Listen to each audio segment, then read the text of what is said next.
Fortunate to be joined this morning by Antony Lowenstein. He's an independent journalist and filmmaker. He's author of The Palestine Laboratory, which I highly suggest you guys check out, and also the creator of a new Al Jazeera documentary titled Germany's Israel Obsession. He joins us now to weigh in on Trump's UN comments with regard to Israel and a number of other relevant stories. Great to see you, Antony.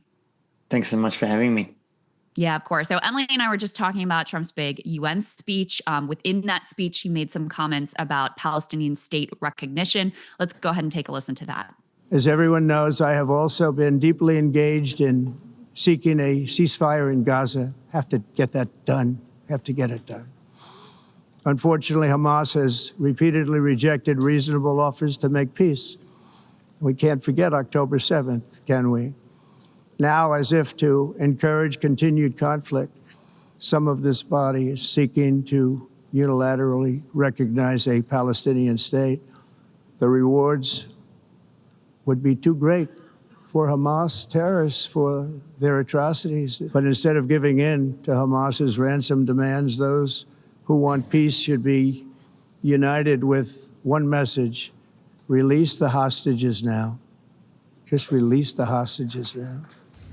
But after almost 2 years of war, what is the result? Once again, they killed the top leaders of Hamas. It works. This is a great achievement. But at the same time, you have as many Hamas fighters as you had the first day. So it doesn't work to dismantle the Hamas. Well, I have to say that I'm on the side of Israel. I've been on the side of Israel really my whole life. And we are going to get a solution. And it's going to be a solution, hopefully, that's good for everybody. But it's time to stop. So a lot that was interesting there, Antony. What did you make of President Trump's comments with regard to Palestinian state recognition? This, of course, comes after UK, Canada, Australia, and other countries have announced they are going to recognize a Palestinian state. And I think there's a bit of a divide, at least on the left, of how significant this is, whether this is just like basically an ass covering move that makes it seem like you're doing something without actually doing the hard things of like arms embargo or, sanctions or cutting trade ties, those sorts of things. So what did you make of the president's comments, and what do you make of the reality of Palestinian state recognition? Look, in some ways, what Trump is saying is reiterating what the US has felt for a long time. I mean, yes, Biden, at least on paper, supported a two-state solution, whereas Trump and his administration do not, which mirrors what Netanyahu and his government believes, which is no two-state solution, no Palestinian state. But at the same time, I'm very much in the camp of saying that all these Western states that have recognized Palestine this week and have done so in some ways for years in the past, to say it's symbolic, I think, would be too kind. You cannot, on the one hand, talk about recognizing Palestine as a state and the belief that you should acknowledge that Palestinians have a right to self-determination, while at the same time still funding and backing and arming the oppressor, Israel, which the UK does and France does and Australia does and Canada does. They are still sending weapons and weapons parts to Israel 2 years into this genocide. And one of the conditions that President Macron of France said in the last 24 hours around Palestine was, I think, two things mainly. One, Hamas can't be part of any future government. And two, it must be demilitarized. And I do not know any state in recent history. The two most recent states that have existed and been born was South Sudan in 2011 and East Timor in about 20 years ago, 23 years ago now. The idea that you would say to those states, you can be demilitarized, you must be demilitarized, is a non-starter. I mean, it's an absurd situation because if you're demilitarized, what that means is, in this case, Israel would control your land, sea, and air borders. The occupation, therefore, continues in a different form. And secondly, this is no love for Hamas, but the idea that you are telling Palestinians that essentially you cannot vote for this party, you have to vote for who? The corrupt Palestinian Authority? Who are Palestinians supposed to vote for? Is it up to them or is it up to outsiders? So most Palestinians I know in Gaza, the West Bank, and in the diaspora saying, yes, we welcome that the West sees us as humans, I guess. But after, as I think many people have said, what are you recognizing? Are you recognizing a Mahmoud Abbas, the late 80s corrupt dictator of the Palestinian Authority, as the leader of this future Palestine, who, by the way, he celebrated in the last 24 hours this happening, stuck in Ramallah because the US won't give him a visa, almost comically, really. But ultimately it comes to the same point that what is there of Palestine to recognize? Gaza no longer exists. It is gone.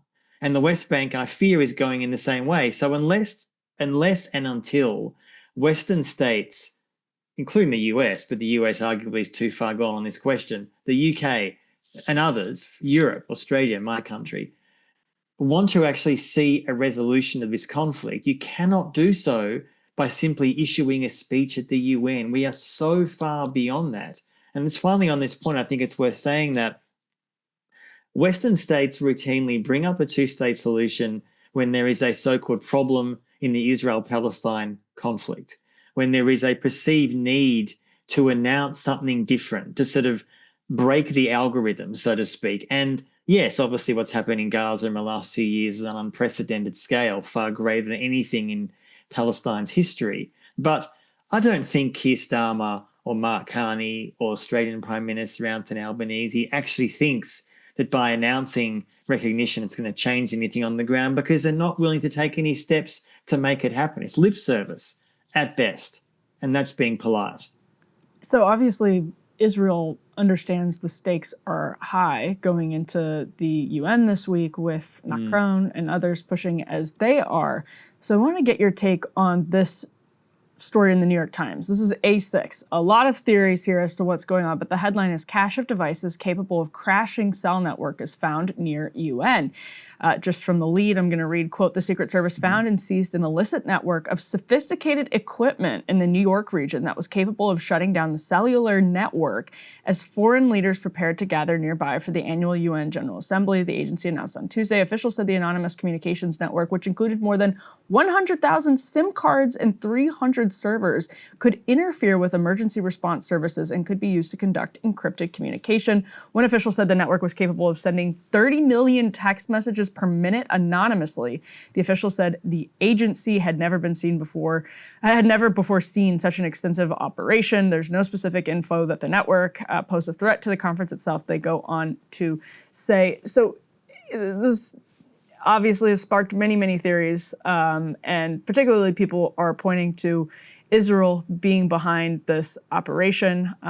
What do you make of this story? I mean, that's sort of one of the things people should know about what you've done with the Palestine Laboratory, is that this is something you've studied, and you've studied how Israel has studied the tech capabilities in places like this, or in ways like this. So what did you make of the story? I think there's two ways to see this. One, the only likely states who would be doing this, in my view and experience, is Israel or maybe China. I don't think it's necessarily Israel. I mean, it may well be, and there's a history, including in the last 10 years, of a lot of evidence of Israel bugging, for example, Boris Johnson's residence. He's talked about this in his autobiography, the former British Prime Minister. During the first Trump administration, there was likely evidence, well, not likely, there was evidence that Israel was potentially bugging the Trump White House when Netanyahu had visited the White House. And one thing that people often don't understand about the US-Israel relationship is that actually, yes, they're seen as best of friends, but they actually also don't trust each other. And what I mean by that is that both countries have literally hundreds and hundreds of intelligence officers every day spying on the other, listening to communication. I mean, this has been known for years. It barely gets talked about in the press, but it's a statement of fact. So, yes, and in fact, one of the interesting revelations of Edward Snowden's documents when he released those in 2013 was that he showed that we often are told in the West that our greatest enemies are Russia and China. And yes, they spy on America, to be sure. But one of the greatest threats that is perceived by the American intelligence agencies was Israel, because they were so obsessed with spying on every detail. And of course, the Americans know this and the Israelis know this. So look, this latest event, Emily, I don't know who it is, of course, beyond what the story in the New York Times said, and obviously what information the authorities wanted to release. But the likely culprits to me are Israel or China. China has a reason to do so as well. Of course, they have a long history of spying and bugging in the US, but so does Israel. And I would say, as I said, that the US-Israel relationship is BFFs on paper, but actually profoundly dysfunctional behind the scenes. And there's a lot of paranoia right now, I think, on the Israeli side about how much support they have in the Trump administration, which Definitely. Yeah. There's a lot of paranoia. Anthony- I mean, on the one hand, you could say it's bizarre that there is that paranoia because they clearly are getting everything they wanted, as was happening under Biden. But Israel and the Israeli, I guess, spokespeople in the US, they see what is happening within the Republican Party. Put aside the Democrats. The Democrats obviously are increasingly, at least in the base, very much against Israel, where the leadership is still very much seemingly in support of Israel in general. It's not quite as black and white as that, as you guys know well. But on the Republican side, yes, Trump and Marco Rubio and everything are 110% behind Israel, so we're told. But clearly, in the Republican right and the MAGA right, there is a growing split. It's hard to see how that plays out politically yet at this point, but it is clearly happening, and that does worry, rightly, the Israelis. So, yes, they would have definite cause to do this. But, of course, if it was found out to be Israel, what would the so-called punishment be? Is Netanyahu likely to lose his access to the ensuite bathroom at the White House? No. I mean, this is the reality, right? This is the relationship. It's dysfunctional. And if Netanyahu one day no longer is Prime Minister of Israel, which will happen, the likely successors to him in Israel, Naftali Bennett or Yair Lapid or Benny Gantz, someone like that, on a lot of these issues, believe me, are not much different to Netanyahu. Yeah, that's something we've tried to highlight as well, because there's, I think, a lot of wish casting from American politics, especially American liberals, that it's just Netanyahu, we just got to get him out of there, and then everything will be fine and different, et cetera. And there's just no evidence for that. I wanted to talk to you too about this documentary that you just made for Al Jazeera. We can put the thumbnail up on the screen here, and I found this absolutely fascinating. The topic is fascinating. You are Australian, but your family's originally from Germany, so you have close, personal ties to the country.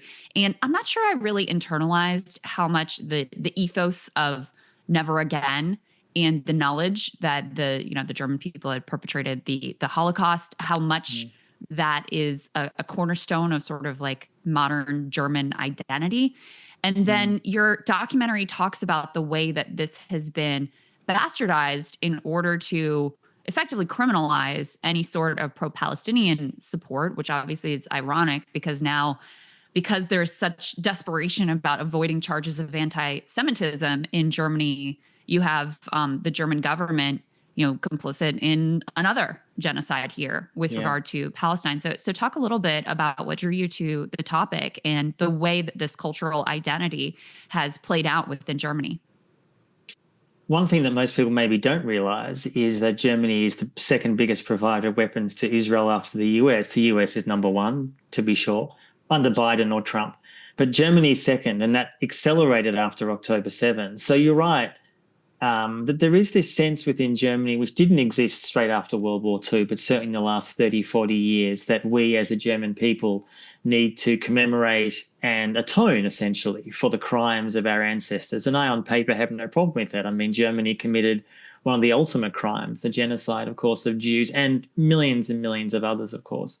But the way that manifests itself today, and this was beginning long before October 7, but it's accelerated since, is this belief amongst the vast bulk of the German political elite and media elite, and a sizable proportion of the German public, both in the East, former East Germany, and the West, that they have a historical responsibility to support Israel no matter what.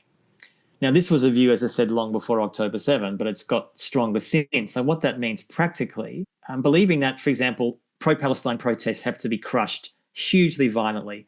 People who say from the river to the sea, Palestine should be free, are literally charged and brought before court. If an individual tries to make a comparison between the Nazi Holocaust and what Israel is doing in Gaza, you are apparently disparaging the so-called original Holocaust, and therefore you might be charged. There have been huge amounts of Palestinians who have been deported, and Arabs for that matter, who have not been violent, who are not terrorists, who are simply expressing a critical view of Israel. And the impact of that practically on arguably the most powerful country in Europe, the most powerful economy, which has been for years, although it's in a bit of a bad shape these days economically, is to actually empower the far right, the AfD, which is now the largest opposition party in the country. And you have someone in the film, Iris Hefetz, who's a Jewish Israeli-born German citizen, who basically says, I'm paraphrasing what she says, that Israel has become the washing machine for the far right.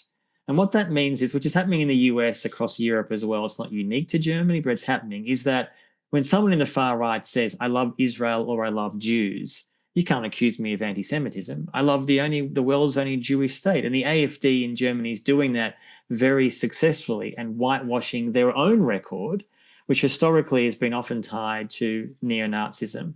And today they are supported, according to the polls, by around 25% of the German population. Now, they're not in government, yes, but potentially in years to come they will be. And I guess part of the reason to make this film, I made it with the British filmmaker Dan Davies, who I also made the Palestine Laboratory with for Al Jazeera earlier this year, was in some ways most people I spoke to about this question had no idea of what was happening in Germany. We're very well aware of the massive repression, particularly since Trump has returned to the White House, of crushing pro-Palestine speech, trying to deport people, Mahmoud Khalil, amongst many, many others. But what's happening in Germany, the heart of Europe, is actually remarkably similar. It's remarkably similar, different, but similar. And I am born in Australia, but I'm a German citizen. So I wouldn't say I feel particularly German per se, but I, at the same time, feel the reason I got a passport 15 or so years ago was, for those who aren't aware, after the war, World War II, Germany allowed Jews whose citizenship was removed because the Nazis didn't recognize Jews as citizens, could have it reinstated, essentially. And many, many Jews for about half a century mostly refused to do that, including my parents, basically saying, why would I want to be a German citizen after what Germany did to us, which I understood. But in the last 20, 25 years, many Jews around the world have changed their opinion and have now, because they want to have an EU passport for whatever reason may be.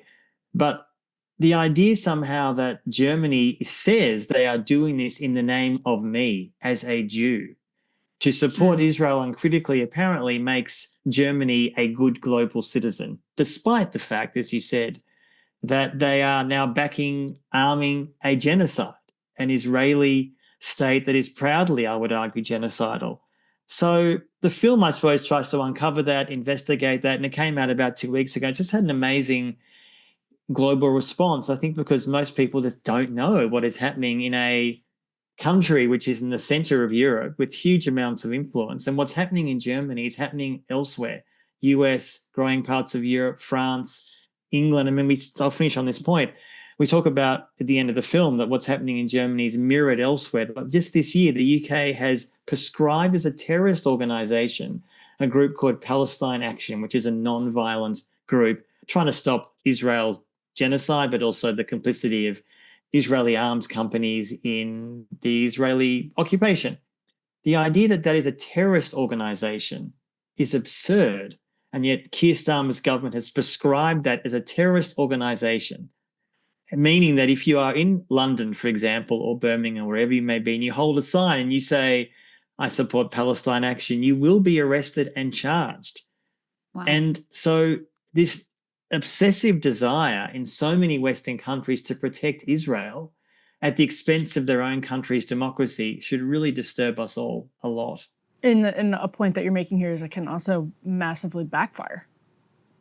Well, massively backfire to those, I think, who are sane. I guess it depends, backfire for whom, right? I mean, in Germany, for example, we have some people talking about this idea that as a journalist, one doesn't want to predict the future because we're often wrong, but the direction that Germany appears to be heading on at the moment is moving towards a far more anti-Islam, anti-immigration, anti-multiculturalism, blindly pro-Israel direction. And whether that is the AfD being in power in the coming years or someone like the AfD, I mean, it's worth saying, as some viewers of Breaking Points, of course, will know, is that Elon Musk is a massive fan of the AfD. During the German election earlier this year, he was very keen to support the AfD. I think he said, and I'm paraphrasing here, something like, only AfD can save Germany. Now, his focus wasn't, I think, so much on Israel.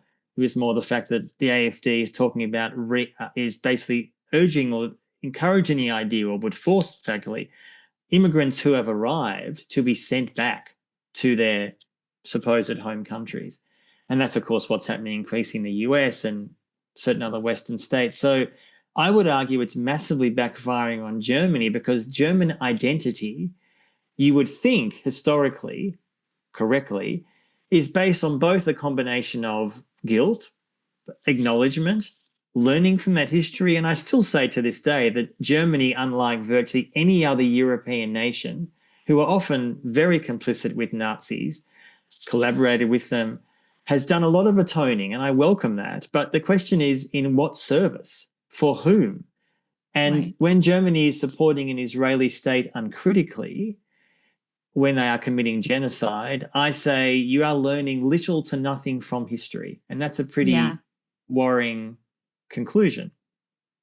Antony, my last question for you is, we actually see Israel dividing the right in the U.S., especially among young people. You mentioned some of this before. I know you're familiar with the polls and those dynamics as well. Yes. Dividing the far right. You know, if you look at Stephen Miller, very pro-Israel. If you look at a Nick Fuentes, very anti-Israel.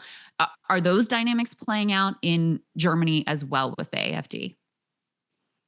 Largely not yet. And in short, there is, I mean, the irony, of course, with all this is that those on the far right don't like Jews. They've never liked Jews. They still don't like Jews. So, yes, the AfD, I'm not saying everyone who supports the AfD is racist. That would not be true. But there is a deep antipathy within, I think, the AfD and much of the German far right, and frankly, right wing, in idealizing Israel. And this is something I've talked about for a long time, that for many people on the right and the far right, I understand there's a split in parts of the US, and in some ways I welcome that. But for many on the right and the far right, Israel is their model. It's their ethno-nationalist wet dream. That is the nation they want to be like, not Jewish, of course, but Christian, a Christian nationalist fundamentalist state. One only has to look at, for example, a lot of the language around the Charlie Kirk funeral a few days ago. That was a hardline Christian nationalist agenda, petrifying to someone like me who's a secular atheist Jew, to put it mildly. And I see in Germany a real, almost a combination of growing numbers of young Germans resent the fact that they're told they should be feeling guilty for their past, for what their ancestors did in World War II. And that manifests itself now in a hardline, far-right, anti-immigration, anti-Islam, pro-Israel agenda, despite the fact that many of those people don't like Jews. Both can exist. You can be an anti-Semite and love Israel. And what's so disturbing about that is Israel itself is welcoming that support. You've had in the last year alone, the Israeli government, since the genocide began, organizing far-right conferences in Jerusalem for some of these European far-right leaders. You've had Israeli government ministers going to these far-right conferences in Europe. Now, if you're a sane Jew, sane person, you don't welcome the love of the far right, because historically you know they don't like us for a range of reasons. So the idea that Israel, as a increasingly theocratic far-right nation, welcomes and embraces a far-right agenda, both within its own borders and elsewhere, says all you need to know, I think, about where Israel as a country is going, which is, in my view, increasingly likely to be theocratic, proudly theocratic. Antony, tell people where they can watch this this documentary. So Germany's Israel Obsession is on YouTube. If you just put that in Google, it is on the Al Jazeera website. If you Google that, you'll find lots of entries. It's available. Go watch it. It'll hopefully shock you in a good way, and it'll shock you in a way that makes you open your eyes. Makes you think. Yeah, it illuminates things in a way that's important. That's right. I certainly got a lot out of watching it, and highly recommend. Thank you so much for your work, and it's great to see you as always. Thank you so much, guys, both of you. I appreciate it. Thank you. Hey, if you like that video, hit the like button or leave a comment below. It really helps get the show to more people. And if you'd like to get the full show ad-free and in your inbox every morning, you can sign up at breakingpoints.com. That's right. Get the full show, help support the future of independent media at breakingpoints.com.